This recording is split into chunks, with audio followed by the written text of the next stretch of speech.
around, bro. It's Grow TV, where we grow together and learn about God. I'm Stacy. You might be wondering about these. I'm actually wondering myself.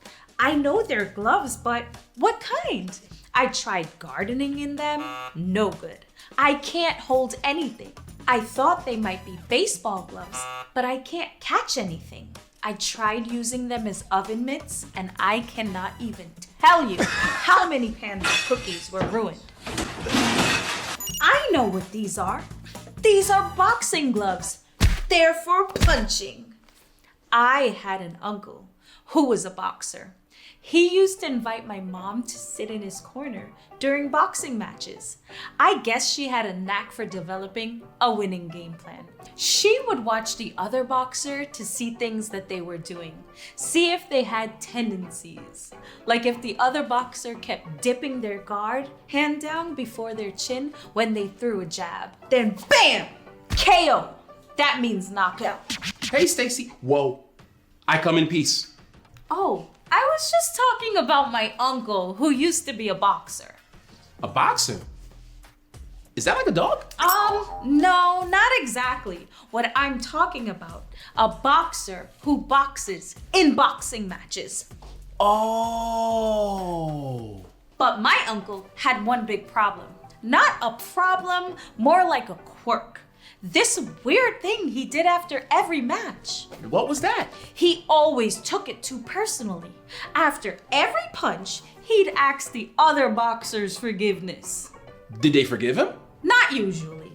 Even if they did, it was hard for him to believe. I mean, how can you forgive me for punching you? And I'm probably gonna do it again. It was a whole thing. Didn't make for a good boxing match. I guess not. But you know, people have been forgiven for much more. Oh yeah? Like what? So in 2 Samuel 11 and 12, King David. Of course it's about David. He was such a nice guy. Who did he forgive this time? Oh no, this is a story about a time David needed forgiveness. Big time. David KO'd a guy named Uriah permanently because he wanted to marry his wife, Bathsheba.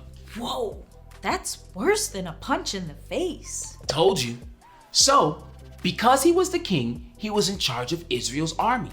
He made a plan to send Uriah to the front lines of the battlefield where it was most dangerous. Are you serious? Oh, yes. David was almost positive that Uriah would be killed, and he was right. David thought when Uriah was dead, his troubles would be over, but as you can imagine, he was wrong. God sent a man named Nathan to David. Nathan told David a story about a very rich man who stole a lamb from a very poor man.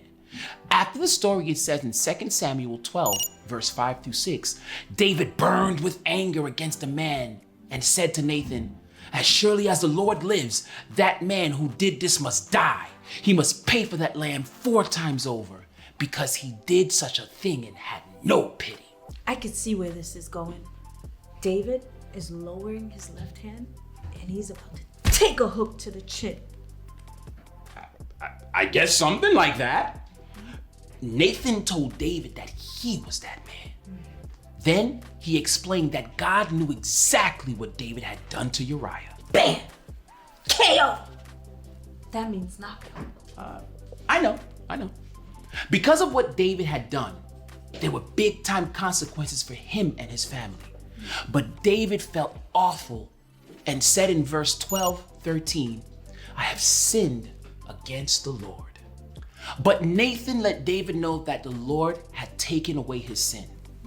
What David had done was awful. No getting around that. But even with such terrible behavior, God knew David was truly sorry for what he did. There would still be consequences, but God didn't hold things against David. And God doesn't hold it against any of us either. When we ask for it, forgiveness is always God's game plan. My uncle's boxing career would have been different if he heard that story. Maybe. That kind of forgiveness should change things for all of us, both to receive it and both to give it. happy boxing. My uncle's boxing career is a pretty wild example. But getting and giving the kind of forgiveness in the Bible story is a real game changer. Think of the things you've held against others and how it made you feel to hold on to that stuff, and how good it would feel to let it go. God gives us the opportunity to forgive without holding on to what the other person has done. And we've all made big mistakes where we've lowered our guard and let something into our lives that shouldn't be there. This Bible story is a great example of God's forgiveness and just how far it can reach. We just have to ask for it, and we will be forgiven, because forgiveness is always God's game plan. Always. It's been fun fake boxing with you and learning stuff with you. It's always fun to grow together. See you next time. Bye. KO.